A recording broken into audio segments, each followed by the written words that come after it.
สบายดีพี่น้องสบายดีซีทุกท่านพี่น้องสบายดีสมองสบอนพบพอกันคือเก่าพี่น้องสองน้องอลินอ่าที่โตเรียกกระดาษกระดอพี่น้องลมคือแห้งแท้อ่าโตสังกะสีจะสิปื้อคึกทักพี่น้องไว้โอ้สังกะสีจนเพิ่นเงียบมันจนสิปื้อ บ่พ่อพี่น้องเอ้ยล่าสุดสังกะสีบ่พ่อสังกะสีเก่าบ่พ่อยังอีกจักแผ่น2 4 6ยังอีก6 แผ่น2 4 6ยังอีก6 แผ่น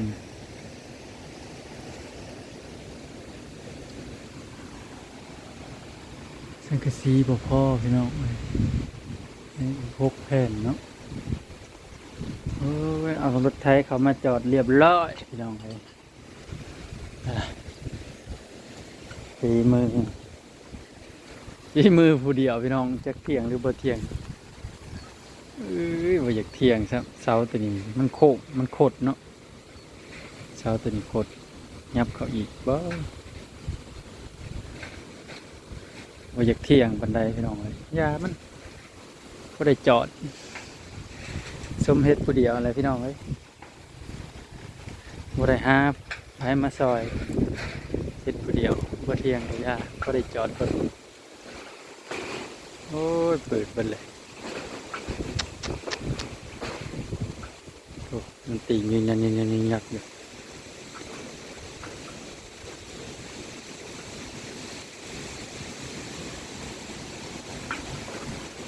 สังกะสีบ่พอยังอีก6 แผ่นอืมสังกะสี6 แผ่น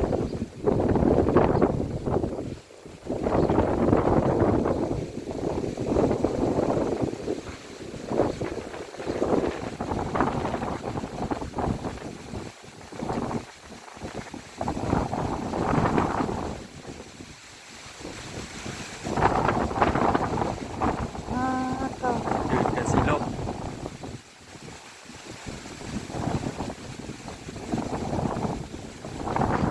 ยังดอกเนี่ยยืนกะสิลมมาเป็นหัวอะไรแล้วลมโอ้เยรอ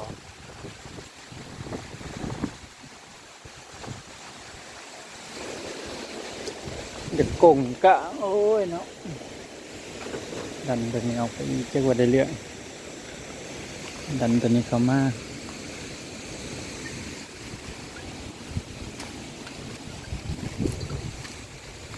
เรืออันนี้มันขาดแห้งกระเดาะพี่น้องเลยขาดลมอยู่มือตัวนี้ก็ขาดแน่นี่ตัวลมก็ขาดกลางอีกเลยบ่ได้3 แผ่นถ้าสั้นนะบ่พออยู่บ่พอ3 แผ่นเนาะถ้าสั้นน่ะอันนี้บ่พอ6 แผ่นพี่น้อง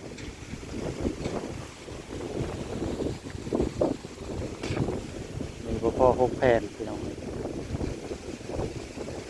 ถ้าสั้นนะ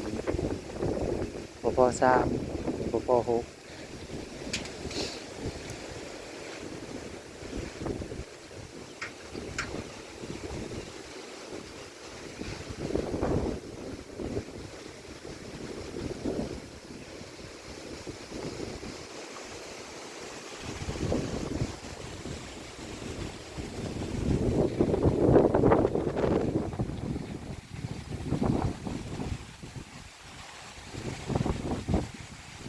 ล่าสุดสังกะสีบ่พอคอกงัวก็มุนแล้วล่มเฮ็ดมุนแล้วสิลงแล้วคอกงัวก็ได้งัวเฮ็ดสิลงเลยของงัวโอ้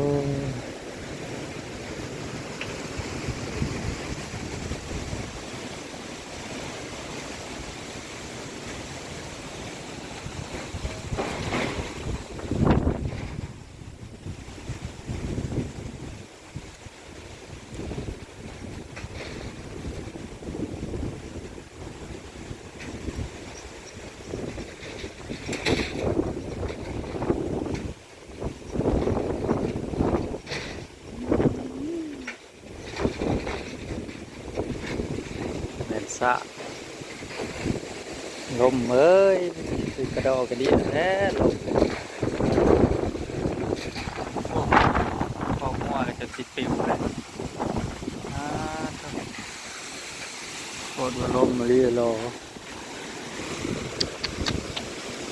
เรือเล็กงดออกจากฝั่งพี่น้องเรือใหญ่ก็ออกมาได้ดอกคะแนนมันเป็นสิบปีนบวจัก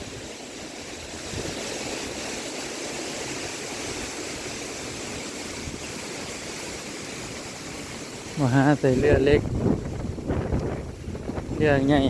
ออกไปใกล้เรือปีนไปแหละ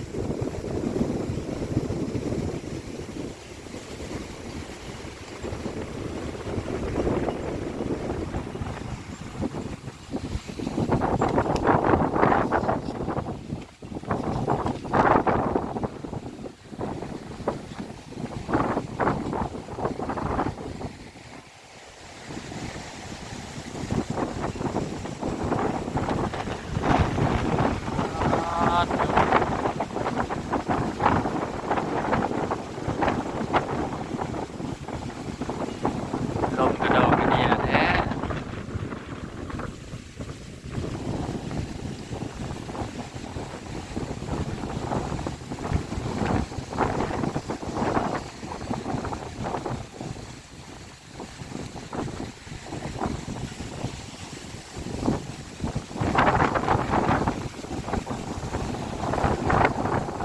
ฟังกันลมพัดแบบเป็น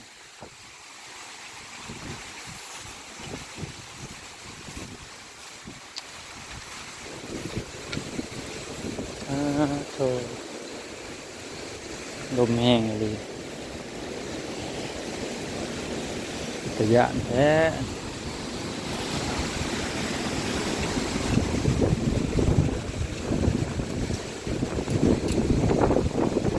พกไม้จน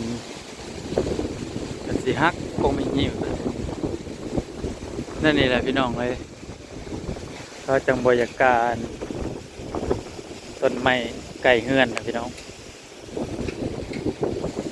ลมมาเลยอย่ามาฮักครับ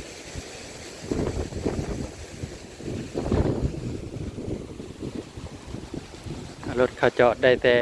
บังได้แต่ทั้งท้ายได้แต่ทั้งเดี๋ยวได้ไปเฮ็ดงานจังสีซื้อจังกะสีมาใส่เนาะยังอีก6 แผ่นเดี๋ยวได้ไปเฮ็ดงานกันมีสิซื้อจังกะสีมาใส่อดใจรอทางหัวรถไทย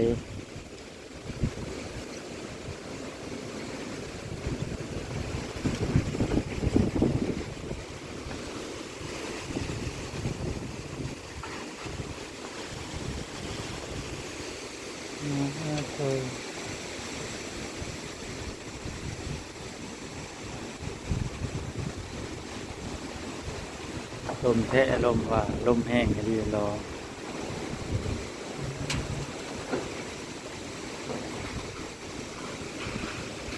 ได้เมื่อเฮ็ดงานก็งานเล็กเพิ่นมาได้เมื่อเฮ็ดงานก็ซื้อสังกะสีมาใส่6 แผ่นเนาะยังอีก6 แผ่นก็พอ